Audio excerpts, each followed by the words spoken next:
Hi friends, welcome back to my channel. ఈ video వచ్చేసి మేము బయటకు వచ్చామండి, అవుట్ సైడ్కి. ఎక్కడికంటే ఇంతకుముందు వీడియో పెట్టాను కానీ లోటస్ ఫ్లవర్స్ హాస్పిటల్ అని చెప్పాను. ఆ హాస్పిటల్కి వచ్చాము. అది వచ్చేసి డెంటల్ హాస్పిటల్ అండి. ఇక మొన్న వెళ్ళినప్పుడు ఏంటంటే మన క్లీనింగ్ అవ్వలేదన్నమాట. ఇక మళ్ళీ రమ్మన్నారనమాట ఫోన్ చేసి. ఇక రమ్మంటే వచ్చామన్నమాట. మేమేంది సెకండ్ ఫ్లోర్లో ఉన్నాము. సెకండ్ ఫ్లోర్లో అనమాట క్లీనింగ్ చేసేది. ఇంకా మేము పైన ఉన్నాం కదా, ఇంకా ఖాళీగా ఉన్నాను కదా అని పైనుంచి వీడియో తీశాను అనమాట. అసలు చుట్టూ గార్డెనేనండి, చాలా బాగా మెయింటైన్ చేస్తున్నారు. ఇవి వచ్చేసి ఫ్రంట్లో ఉన్నాయి, పక్కకు ఉన్నాయి అనమాట. ఇక పైనుంచి బాగా కనిపిస్తున్నాయి. నేను వచ్చేసి వీడియో తీశాను. ఇక్కడ వచ్చేసి కిందకు వచ్చినప్పుడు ఇక లోటస్ ఫ్లవర్స్ చాలా బాగా వచ్చినాయండి. అందుకని వీడియో తీశాను. లాంగ్ వీడియోలో పెడతానండి, ఇంకా బాగున్నాయి.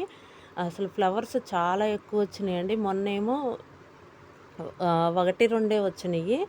ఇవాళ వచ్చేసి చాలా ఫ్లవర్స్ వచ్చినాయండి. చాలా బాగుంది అసలు. ఇంకిక్కడ ఏంటంటే క్లీనింగ్ అయిపోయిన తర్వాత వాళ్ళు ఏం చెప్పారంటే చల్లటి ఏదన్నా తాగమని చెప్పారనమాట. సరే ఇంకేదన్నా కూల్ డ్రింక్ అయితే వద్దులే, జ్యూస్ అయితే తాగుదామని చెప్పేసి ఇక జ్యూస్ ఆర్డర్ చేద్దామని చెప్పేసి వచ్చాము. ఇది వచ్చేసి బనానా జ్యూస్ ఆర్డర్ చేసామండి. ఇక ఇదండి వీడియో. వీడియో కనుక మీకు నచ్చితే లైక్ చేయండి, షేర్ చేయండి, సబ్స్క్రైబ్ చేయండి. Thank you for watching.